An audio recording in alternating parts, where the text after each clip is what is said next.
virtually, and a particularly good morning to our journalists who have took off their Sunday morning to cover us. Thank you, and good morning again. This press conference will be brief. The parish of Westmoreland has several communities captured by gangs and currently in the grips of barbaric gangsters executing brutal terror on our people. These communities are in need of social and infrastructure intervention. Some of these communities are urban in nature, and their profile fits the application of zones of special operations. This morning, we declare a zone of special operations in South to include the communities of Russia, Darling Street, and Dexter Street. I have spent time in these areas, and I am aware of the conditions of terror that the people endure. I feel their pain, and I know that the vast majority of residents in those gang-captured communities, whether in central Kingston, Augustown, or South, are peaceful, law-abiding citizens who simply want to live in peace. However, their lives have been imperiled by criminals inflicting terror on the community. To those who are suffering, they are puzzled as to why some leaders who hold political power do not recognize the state of emergency which exists in some of these areas. The zones of special operation will displace the criminals and disrupt their pattern of terror activities. It will give the people of these communities a well-needed break. A break from the gunshots every night, from sleeping under their beds every night, from the random and collateral murders and other acts of terror. However, the zone of special operations is a specifically designed intervention which is more geographically limited and focused on community building.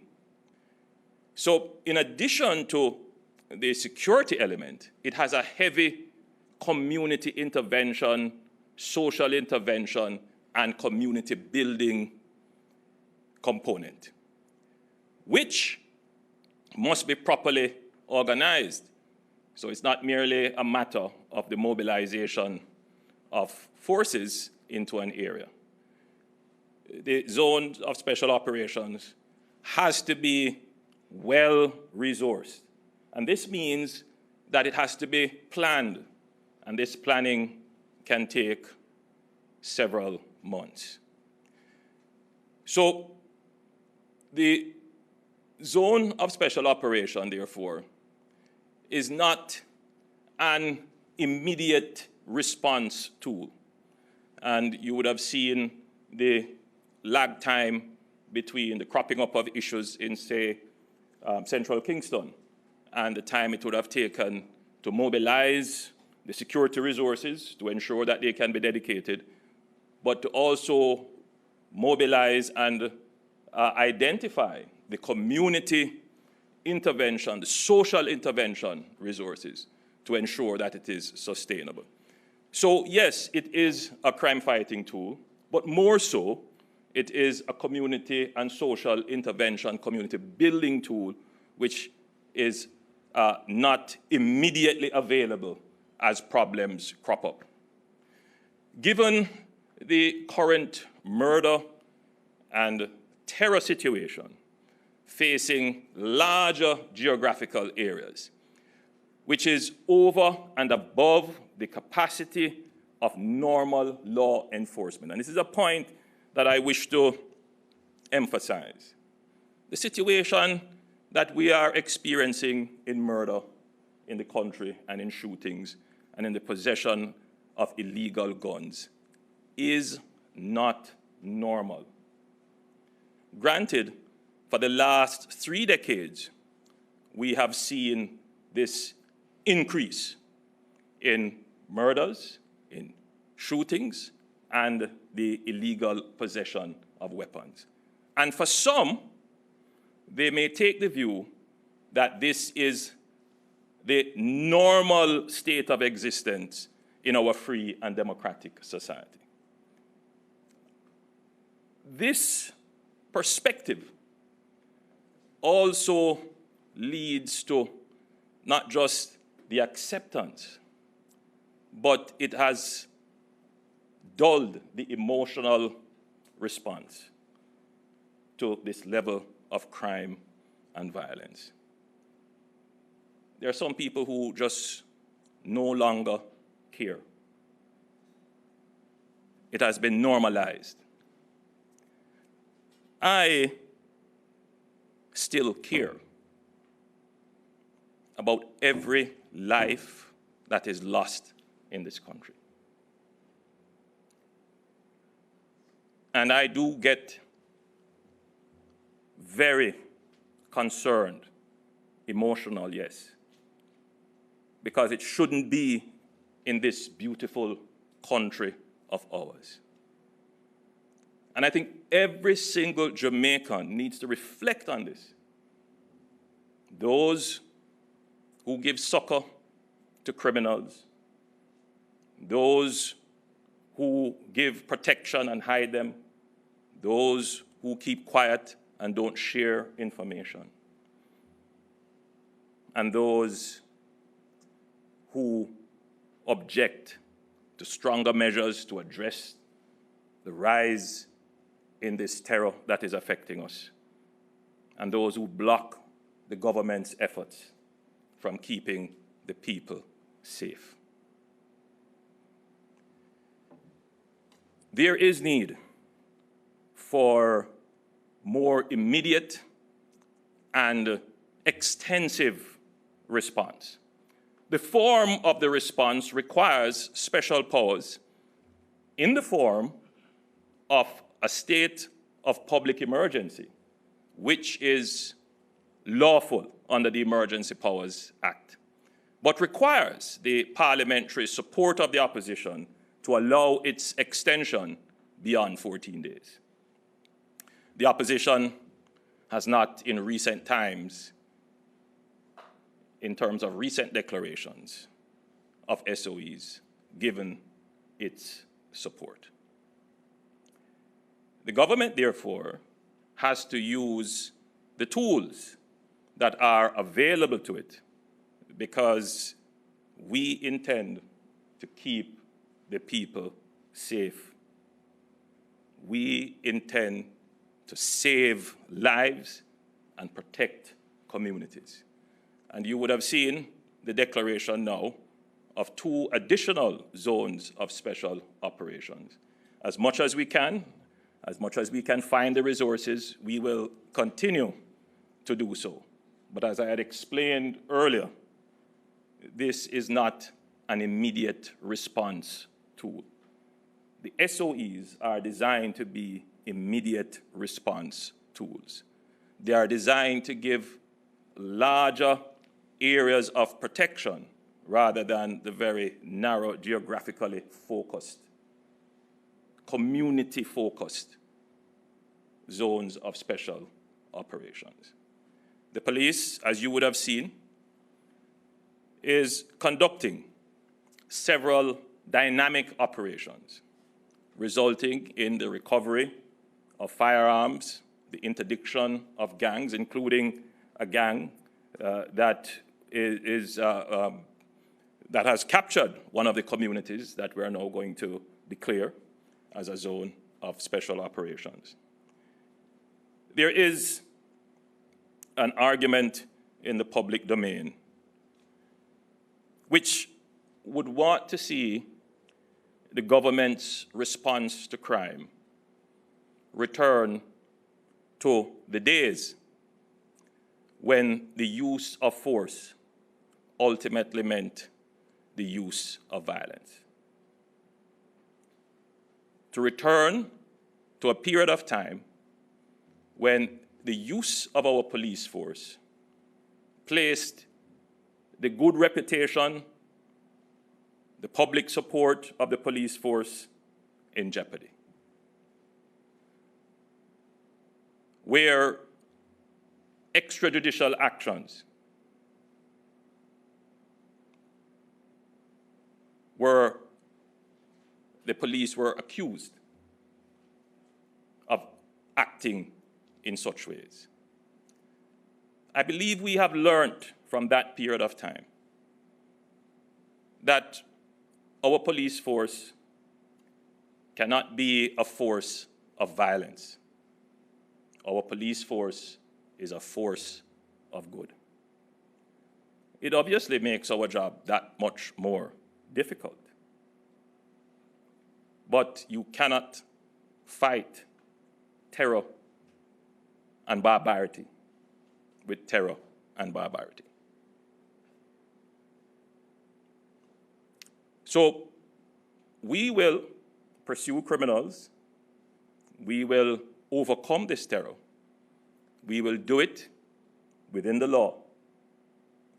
The people of Jamaica will see that their police force is there to protect them. They are law officers, and we will always act within the law. I believe the methods espoused by some a decade or 2 decades ago would have shown that they do not work. The path that we are on in terms of resourcing our police, changing our laws, and using exceptional powers without taking lives is the right path if we are going to build a more kinder and gentler society. It will not be an easy path, and it may not be immediate, but it will lead us to the goal of peace, which we all want to achieve. I want to acknowledge the work of our policemen and women. I have toured several of the areas in which they operate. We understand that the resources are not always sufficient, but I appreciate that you turn up and put out the effort to keep the citizens safe. And I want to personally thank the security forces, especially the members of the JCF,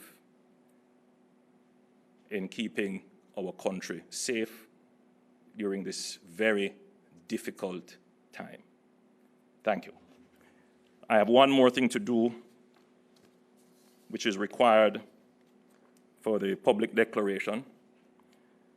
And whereas Section 4(6) of the Act provides that the Prime Minister in Council may only declare an area of a zone if the Commissioner of Police and the Chief of Defence Staff have agreed in writing that the area should be so declared, and whereas the Commissioner of Police and the Chief of Defence Staff have agreed in writing that the area geographically defined in the schedule, which will be read out by the Chief of Defence Staff, now therefore the Prime Minister in Council, having reasonable cause to believe that due to rampant criminality, gang warfare, escalating violence and murder, and the threat to the rule of law and public order, it is necessary to declare the geographically defined area in the schedule which will be read out, and hereby declares, 1, the order may be cited as the Law Reform, Zones of Special Operations, Special Security and Community Development Measures,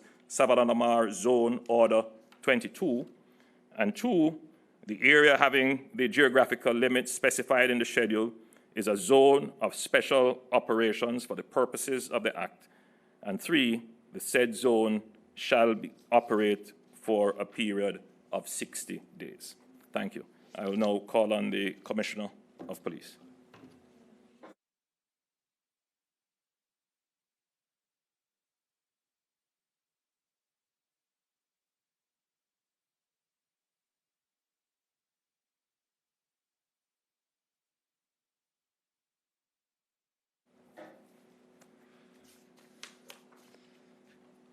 Thank you, Prime Minister, Deputy Prime Minister, Honorable Dr. Horace Chang, Lieutenant General Rocky Mead, CDS, and Commodore Antoinette Weems-Gorman, incoming CDS, and also Minister Morgan and other persons here in the press room, members of the media, ladies and gentlemen, good morning. The establishment of zones of special operations has been one of the tools we have used as a response to violence. It has been done in a very methodical and carefully planned way. It is resource intensive and requires a long-term commitment from the police and the military. Just last week, we declared the 6th zone of special operations in Parade Gardens, located in the Kingston Central Division. Since then, the people of Parade Gardens have had some respite from the ongoing violence. The heavy deployment of the police and military as the joint force, along with a suite of operational activities in surrounding areas, has had the desired effect of reducing the freedom of action of gangs and thereby reducing, to some degree, the fear within the community. 18 of the 20 persons of interest we were seeking have been interviewed, and 2 remain in custody. We are also seeing signs of former rivals willing to come to speak to each other when facilitated by us. We use these zones in conjunction with several other operational activities, and as a police force, along with our military partners, are constantly adjusting to counter emerging violent conflicts.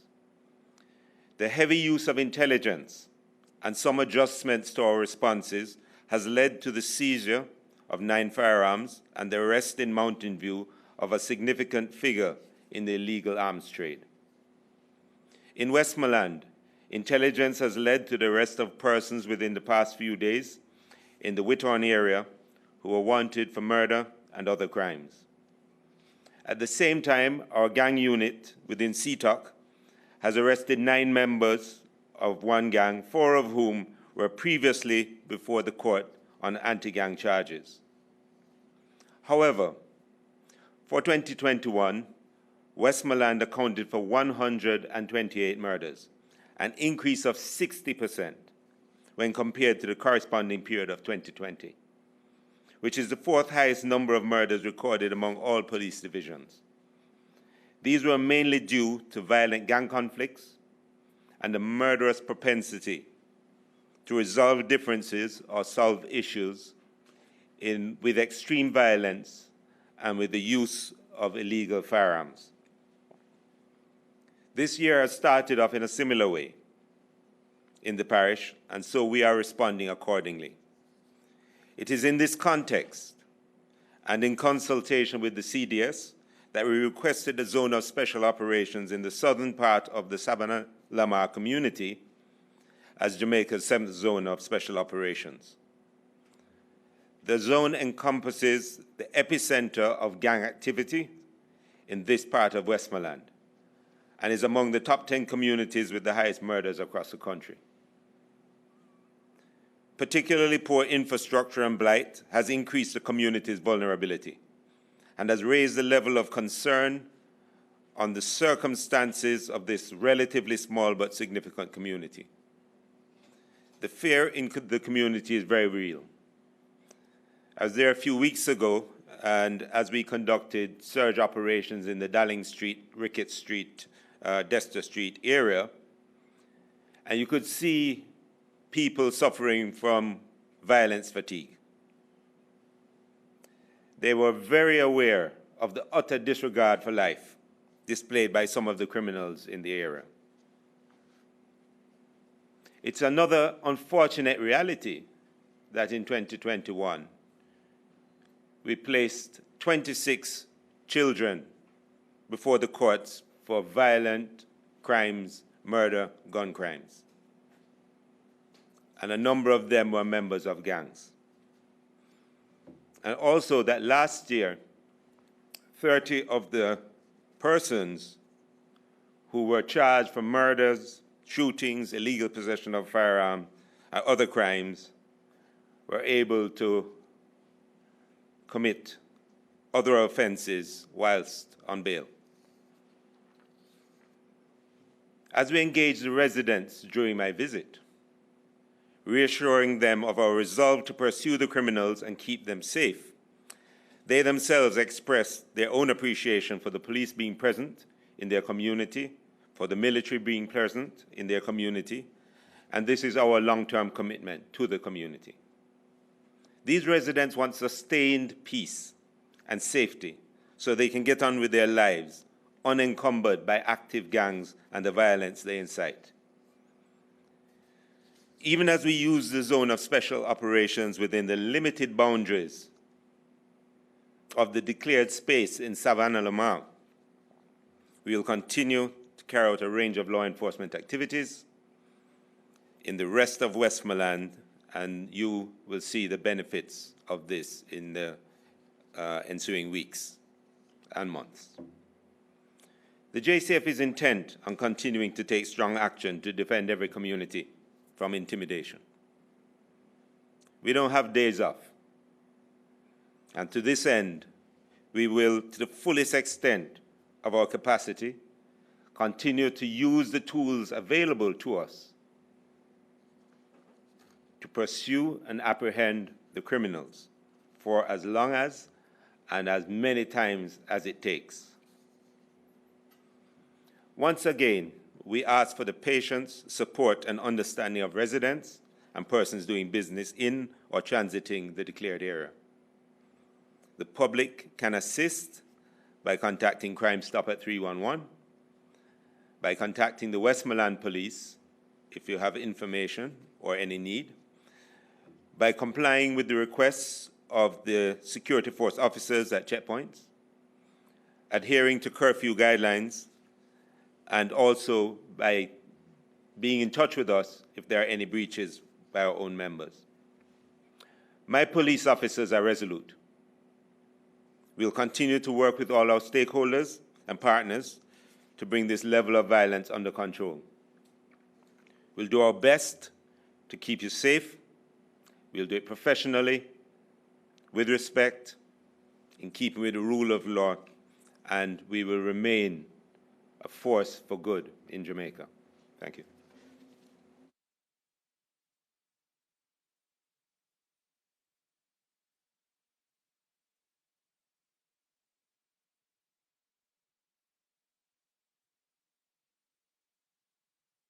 The Chief of Defence Staff to delineate the boundaries of the area.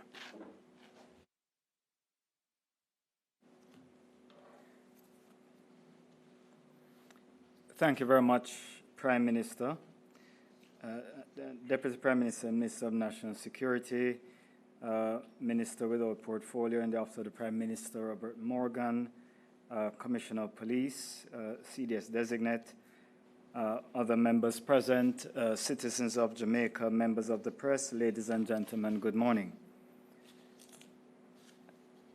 This morning, the Jamaica Defence Force and the Jamaica Constabulary Force deployed to sections of the Savannah-Lamar community ahead of this morning's declaration of a zone of special operations. The boundaries for this zone are as follows.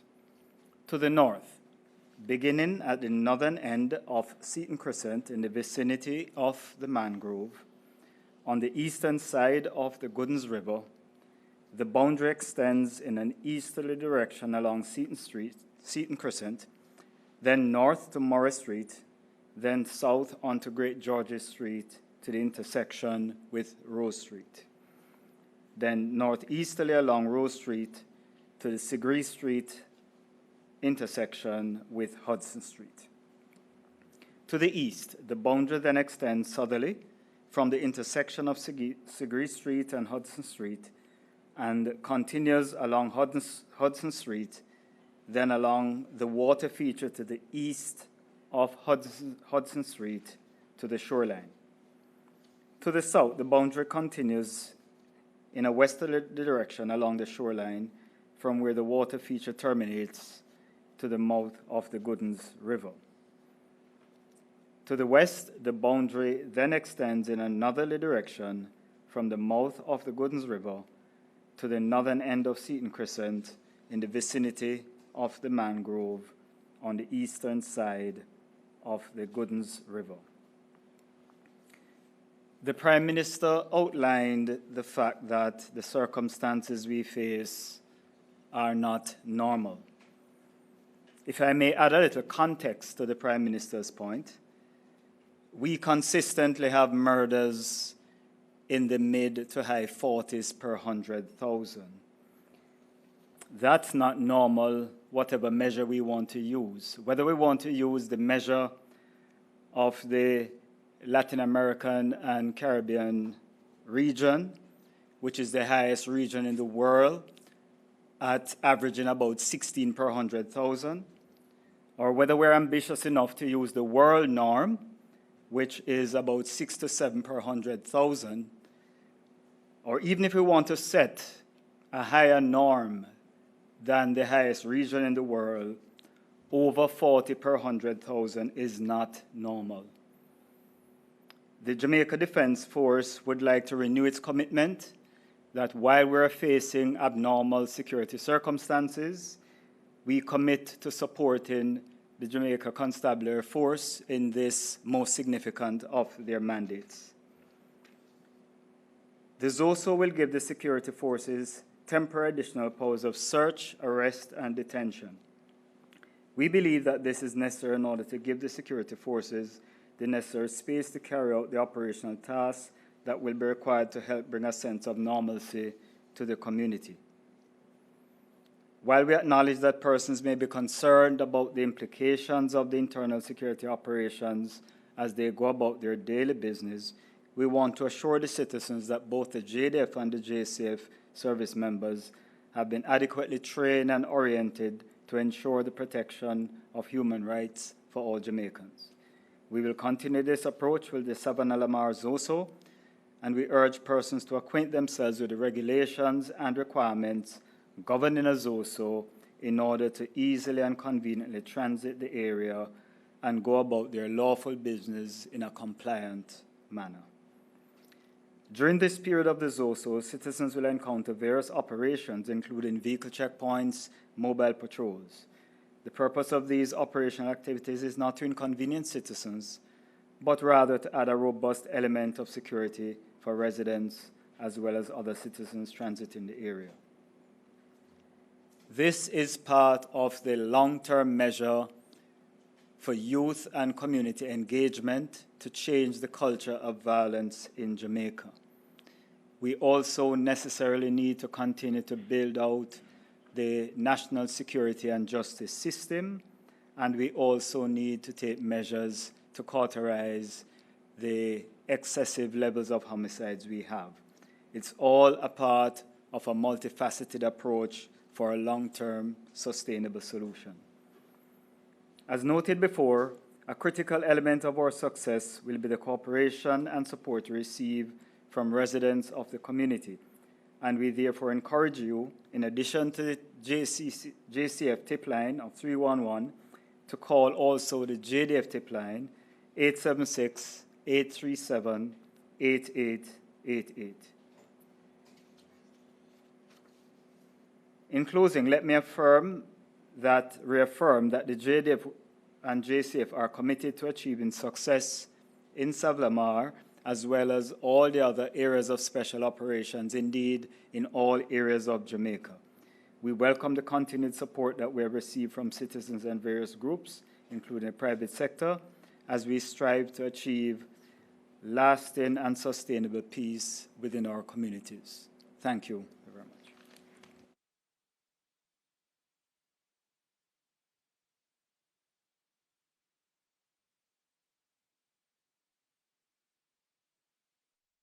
Of National Security, Minister Chang.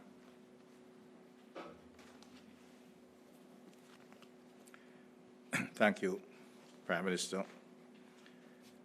Minister Robert Morgan, in the Prime Minister's office, Commissioner of Police, Chief of Defence Staff, Chief of Defence Staff Designate. That we're experiencing abnormal levels of violence, in particular of Jamaica, is impatient of debate.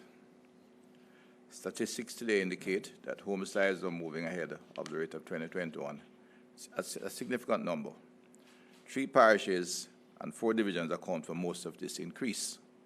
Westmoreland, St. James, St. Catherine, both divisions, north and south. Westmoreland had the highest increase in homicides in 2021 over 2020.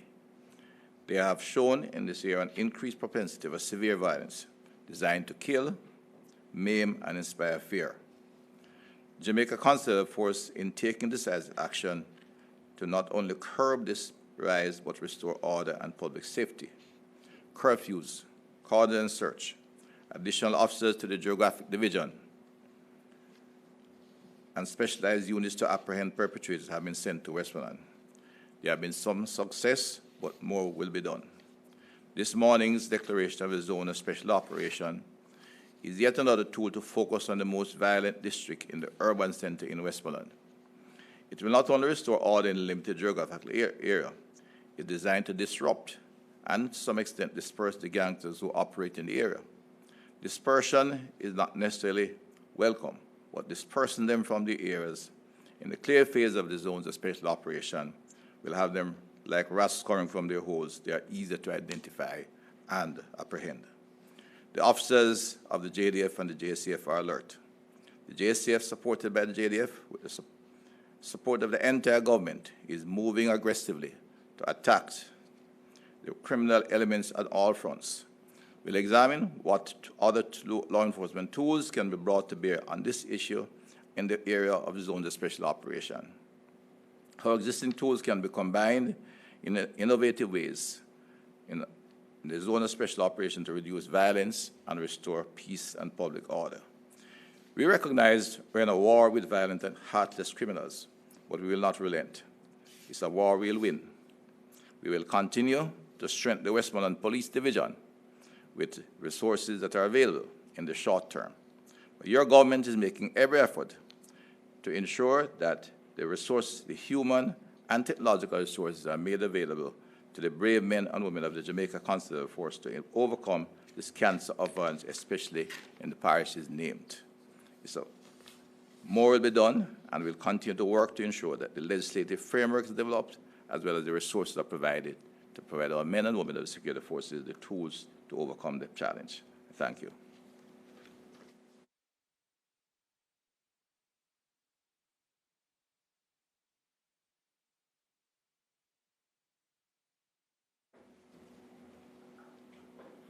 Thank you, Minister Chang. Thank you to Chief of Defence Staff and the Commissioner of Police for your presentations. We now turn to questions. The projected time for the end of the press conference is 9:45. Unfortunately, I have another engagement. Thank you so much, sir. The media has already been briefed, and so let me go quickly then to Ms. Kimone Francis. Kimone, could you identify yourself and your media entity and ask your question?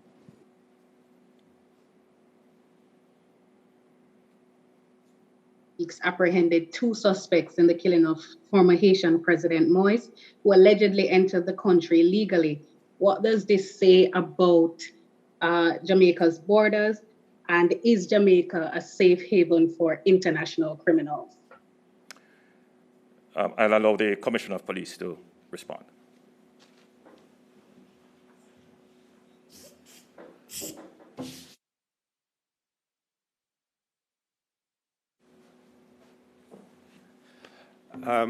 So the two persons who have been apprehended in Jamaica so far who were involved in this incident, the fact that our intelligence led us to apprehending them suggests that it's not really a safe place for people to flee to, because we'll find them if they come here. Of course, like we're not unique in that regard as a country. People will be able to slip in if they have enough money. We know we have a drugs for gun trade that plies between Haiti and Jamaica. There are persons who have family on both sides because that trade has been going for some time. We also have, other points, other directions and vectors where persons enter Jamaican waters and space. I know the JDF has been doing a lot to stop this and prevent it, but one or two will come in. But if they do get in, our intelligence largely will point us in the direction of where they are, so we'll be able to apprehend them. Thank you. Thank you so much, sir. Let's go to Ms. Janet Silvera of the Gleaner.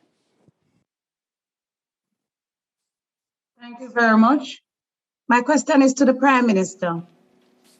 Against the backdrop of the 10% rise in murders year on year, did you retain Dr. Chang as National Security Minister based on performance, and how do you respond to criticisms that partisan political considerations might have swayed that decision? Well, first of all, there was no partisan or political considerations. I asked Dr. Chang to take over the portfolio of national security before the last election. It is the most difficult portfolio in the country. It requires a long-term commitment to the plans that we have in place. We are not going to change the current situation through a flip of a switch. The problems are deep-rooted, and they require significant structural, institutional, cultural, and resource reform.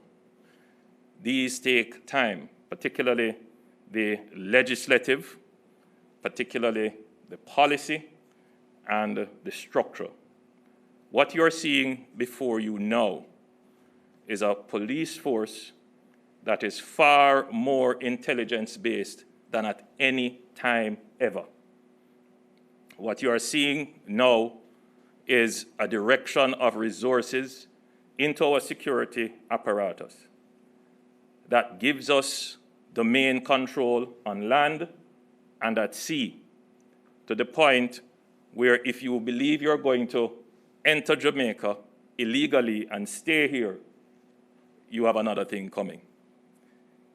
We have demonstrated the ability to now interdict boats with guns coming in from other jurisdictions, and we have demonstrated the capability to interdict fugitives from other jurisdictions. And you will see the increased capabilities to find weapons. And all of this is being done without taking any lives. This is the beginning of the transformation of our security forces into the security forces that can be compared to security forces worldwide of the highest standard. It will take time. It therefore means that I cannot, at this point, unduly interrupt the plans laid and the institutional knowledge that has been gained, which Minister Chang has been at the helm of at the Ministry of National Security. I have full confidence in Minister Chang, in his knowledge, in his competence, and in his heart. which is to ensure that every single Jamaican is safe. Thank you, sir. Our final question, Mr. Ricardo Brooks. Thank you, Naomi. Good morning, Prime Minister. The country's positivity rate has topped 60%, and hospitalization, the situation there is deteriorating. Do you still hold to the point that argument done? You have said it. Thank you. Thank you so much, Prime Minister. Thank you to members of the media for joining us. We did point out this was a brief media engagement, and so we have announced the declaration of a zone of special operation section of Westmoreland.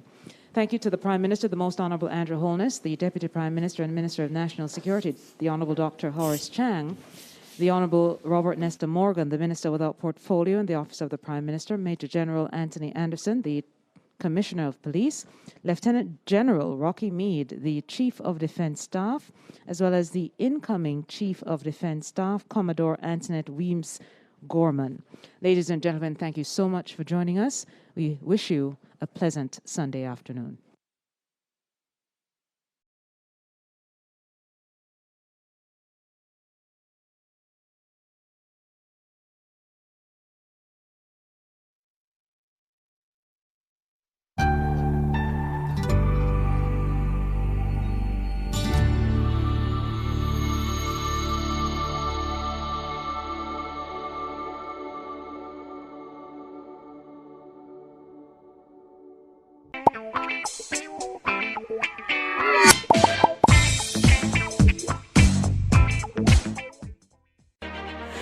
Jamaica and its workforce are advancing quickly. Life-changing opportunities are arising. You need training and support. We are the Renewed Heart NSTA Trust, committed to providing new and emerging skills training and opportunities. Come to Heart. We'll help you claim your place in the workforce of the future.